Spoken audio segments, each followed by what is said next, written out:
A couple of weeks ago, we had the privilege as deacons to be able to have a devotional delivered by one of our fellow deacons. Oftentimes when we have those devotionals, it is a devotional that is inspired by someone else.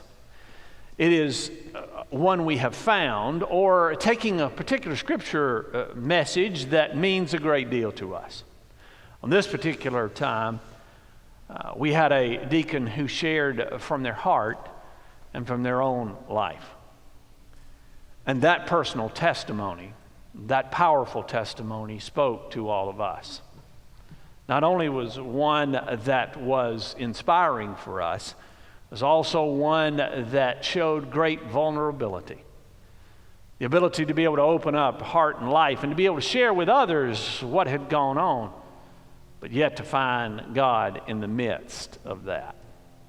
So I asked that particular person, Missy, Hennessey, if she might come today and to share with us. I knew that on this particular Sunday, the title would be The Power of Personal Testimony. And today she has consented to come and to share with us today. Missy, I appreciate your willingness to come and to share your heart with us today. You come and you share what God's laid on your heart today.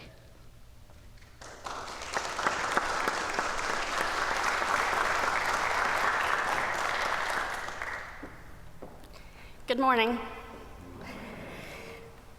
This makes me very nervous talking in front of people. So I brought my grandmother's Bible. I'm not reading out of the Bible today, but I just brought her with me. I also have my dad's obituary in there as a bookmark. I'm going to tell you a little bit about myself. I'm 46 years old. I'm from Charlotte. I've been married for 8 years to my husband, Kevin Hennessey, and I've been attending Pritchard for 11 years. I have no children, and I was married before for 15 years. My ex-husband was a bartender in a nightclub, and I got married when I was only 18 years old. In my 30s, I got involved in that late night lifestyle and began using drugs and selling them so I could afford my habit. Became an alcoholic at the same time, just really realizing that here recently. I started suffering consequences from the substance abuse. I lost a home to foreclosure and got divorced. But with the strength from God, I stopped using and pulled the pieces of my life back together. Kevin and I have been friends since the age of 14. We both suffered some losses in our lives, which opened the door for conversation about our faith. We found ourselves losing parents, and Facebook found us together again. So he invited me to come to church with him here at Pritchard. That was 11 years ago, and loved the community here. I went to a much bigger church, and the community was not close like it is here. We've been married for 8 years. We got married on the 12th of October, so here in a couple of days it'll be our anniversary.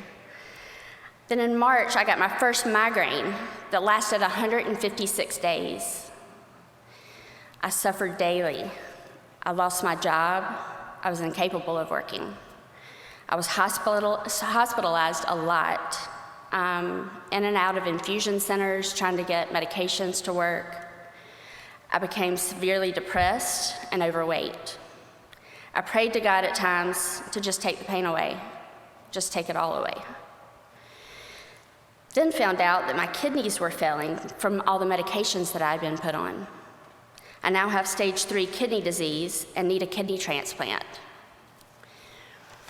My doctor suggested to me to get the weight under control, get a gastric bypass surgery to help with blood pressure, diabetes. I was giving myself 4 shots a day, and hopefully help my migraines in the meantime. That was in 2019. In 2020, I started drinking casually, but by myself because of the pandemic. They warned me of something called cross addiction when I got my gastric bypass. That's where they take the food away from the gastric bypass, as my addiction, and then replace it with something else, became the alcohol. I was drinking daily, sometimes all day, starting at 9:30 in the morning, working a full day, driving. So glad I didn't hurt anybody. I was hiding it from everyone, even my husband, sneaking around. I knew I needed help. I woke up at 9:30 a.m. one morning, started drinking. I knew that day would be my last day. By noon, I called Josh Bone, who I had met here in the church. Thank God he came to this church, and I had found him. I texted him. Within 3 minutes, he had a meeting for me to go to, exactly where to get there, how to get there, the directions, everything. So I went to my first AA meeting, picked up a white chip. To date, I've lost 80 pounds. I have no diabetes, no high blood pressure, and only dealt with a handful of migraines. My kidney numbers are so good that they're taking me off the list. My doctors are amazed. Your kidneys do not regenerate like your lungs or liver do. They have no idea why. Well, me and my husband do. We've had a lot of people praying for me in this church, my family, friends, but this church has been there the whole time. My years of suffering are all part of my story. But with God and this wonderful church family of Pritchard, lots of prayer, I'm now made whole again and learning to live my new life. I've been sober for 5 months. I own my own business cleaning houses. I've started that. I've felt God working in my life, finally hearing him speak to me. I reached out to Josh and Jennifer Bone and wanted to help in some way, give back. And so I have started asking some of the girls from Anchor of Hope, the women's house, to start working with me. So we go and clean houses together. I'm trying to teach them the business ins and outs. Maybe they can start part of the sober services on their own.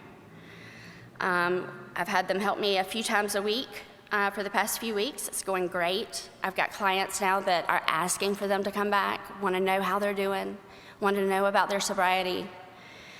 I'm just so thankful that y'all have been in my life, praying for me when I couldn't even hold my head up. And if it wasn't for you, I don't know where I'd be. Thanks be to God. Thank you all.